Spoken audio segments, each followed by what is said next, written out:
మంత్రి గారిని ఒకటే ఒక పదంతో పిలుస్తాం, కర్మయోగి.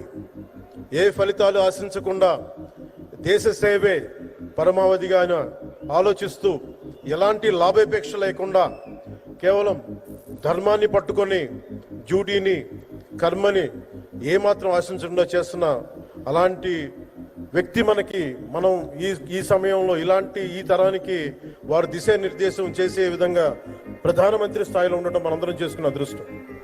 One who performs duty with truth, righteousness and discipline without attachment to results and dedicates action to the protection of those of the motherland attains eternal glory. The statement perfectly describes Honorable Prime Minister Shri Narendra Modi ji. Our Honorable Prime Minister Shri Narendra Modi ji is not just leading a government.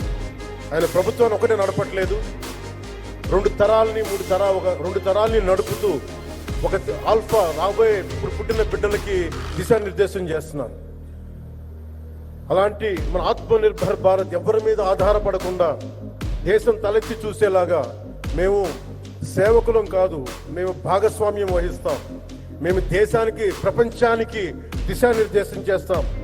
Bharat అగ్రగామి, అంతేగాని కూర్చోబెట్టి చేతులు మడుచుకొని మేము భయపడతా ఉండే దేశం కాదు. తలెత్తుకొని పొగరగా ఒక దేశపు జెండా ఎంత పొగరుగా ఉంటుందో అంత పొగరుతోటి భారతదేశాన్ని ప్రపంచ పటంలో నిలబెట్టిన మోదీ గారు మనకి ఈ రోజున ఈ కార్యక్రమానికి విచ్చేసి, ప్రత్యేకించి మొన్న గూగుల్ వచ్చింది, అలాగే ఈ రోజున